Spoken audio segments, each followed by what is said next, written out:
अच्छा जी, नेक्स्ट हमारा क्वेश्चन है question number 4, Cramer rule. Cramer rule के अंदर हमने जब x फाइंड आउट करना है तो उसका फार्मूला है ax ओवर a ax का डिटर्मिनेंट ओवर a का डिटर्मिनेंट, और स्मॉल y फाइंड आउट करना है तो उसका फार्मूला है ay ओवर a y का भी डिटर्मिनेंट और a का भी डिटर्मिनेंट। अब इसको हम 1 बाय 1 करते हैं कि x प्लस क्वेश्चन नंबर 4 का 1 पार्ट है। क्वेश्चन नंबर 4 को 1 पार्ट करने जा रहा हूँ। x plus 2y is equal to 3 और x plus 3y is equal to 5।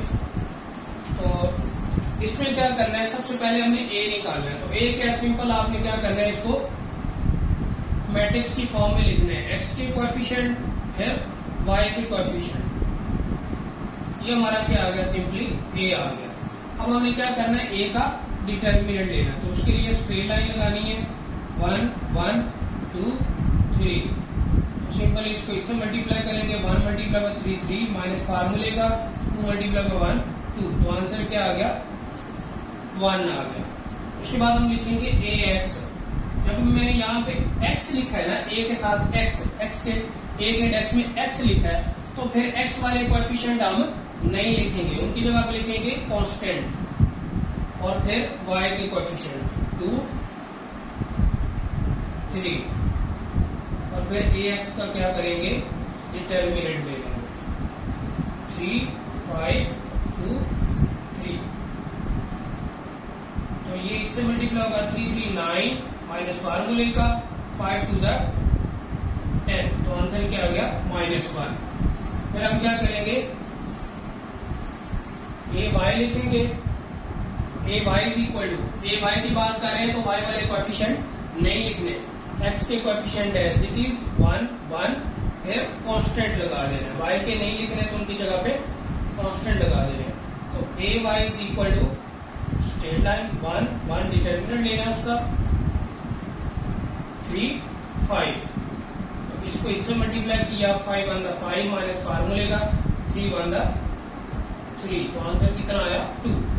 अब हमें क्या करना है, x का आंसर निकालना है, तो वो बराबर है ax ओवर a, इनका डिटर्मिनेंट ax की वैल्यू आई थी -1 ओवर a की डिटर्मिनेंट आया था 1, तो आंसर क्या आ गया, -1, यानी कि x का आंसर आया -1।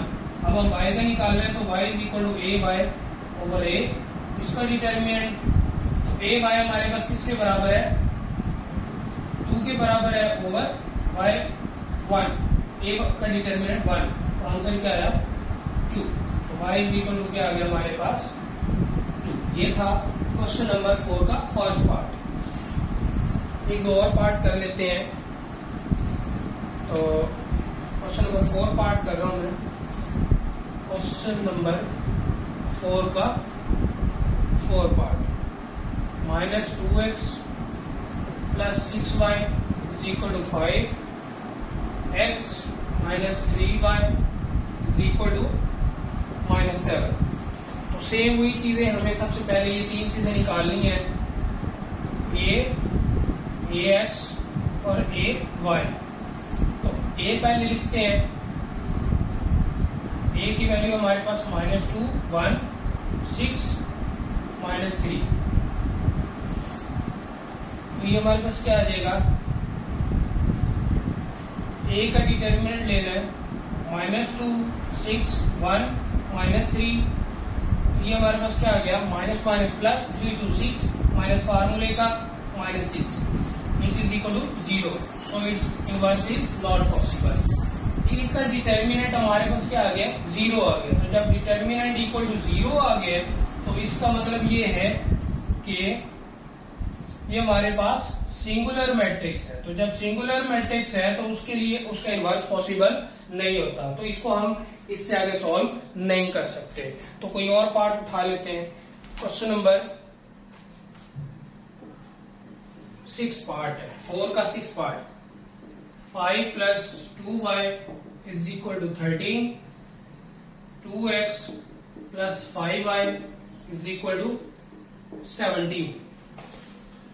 तो इसमें हम क्या करेंगे, सिंपल हम इससे वही चीज ax और ay इन तीनों का डिटर्मिनेंट निकालना है। तो पहले a लिखेंगे ए के कोएफिशिएंट, ए में एक्स के कोएफिशिएंट आ गए, फिर वाई के कोएफिशिएंट आ गए 5 2 2 5। ए का डिटर्मिनेंट लिया 5 2 2 5, तो इसको इससे मल्टीप्लाई किया 5 5 द 25 माइनस फार्मूले का और 2 टू द 4, तो आंसर क्या आ गया हमारे पास 21 आ गया।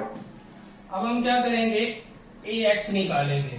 तो ए एक्स हमारे पास किसके बराबर है, कांस्टेंट वैल्यूज 13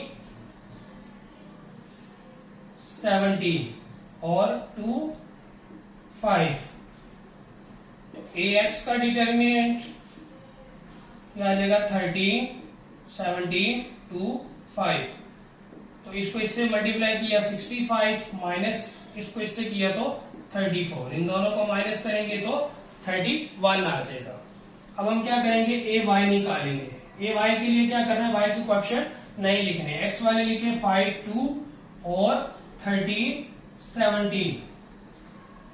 तो ए वाई का डिटर्मिनेंट लिया 5 2 13 17, तो 17 को 5 से किया तो 85 माइनस इसको किया तो 26, तो ये हमारे पास आ गया 59।